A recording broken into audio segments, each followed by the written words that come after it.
perkenalkan, saya Teti Nuraini dari SD Negeri Wanasuka, Kecamatan Arjasari.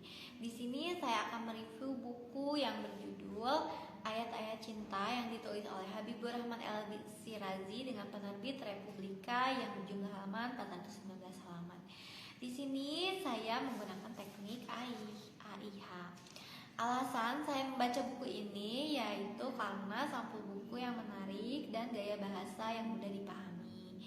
Dengan sampul buku Wanita Bercadar dan di setiap halamannya terdapat bahasa Arab dengan terjemahannya. Isi buku ini menceritakan tentang seorang mahasiswa asal Indonesia yang sedang menempuh gelar magisternya di Universitas Al-Azhar Kairo, Mesir. Tanpa disadari, gadis-gadis di sekeliling Fahri mulai dari Maria, tetangga flatnya, Nurul, teman kampus, dan Naura, gadis yang dibantu oleh Fahri, mencintai Fahri. Namun kisah cinta Fahri berlabuh kepada Aisyah, yaitu seorang gadis yang dijodohkan oleh gurunya. Namun pada akhirnya Fahri harus masuk penjara karena tuduhan Naura yang menuduh Fahri menghamili Naura.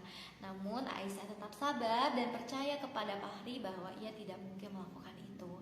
Sampai pada akhirnya untuk membebaskan Fahri, Aisyah harus menemui Maria karena hanya Marialah yang tahu kisah mula atau kisah yang sebenarnya. Akhirnya karena Maria sakit dan ia tidak bisa sembuh, akhirnya Aisyah harus mengikhlaskan dan merelakan Fahri untuk menikah dengan Maria. Sampai pada akhirnya Fahri bebas dan ia harus membagi kisah cintanya kepada Aisyah dan Maria. Namun pada akhirnya Maria pun harus meninggal dunia karena ia sakit. Betapa rumitnya dan sabarnya Aisyah dalam menjalani kisah rumah tangganya. Hikmahnya yaitu bahwa mengajarkan kepada kita betapa pentingnya hidup di jalan Allah dan benar-benar untuk Allah, serta jernih dalam berpikir serta melibatkan Allah di setiap masalah apapun.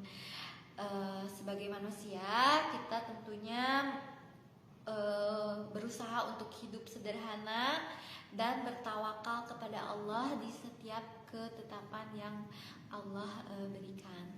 Sekian yang bisa saya sampaikan. Wassalamualaikum warahmatullahi wabarakatuh.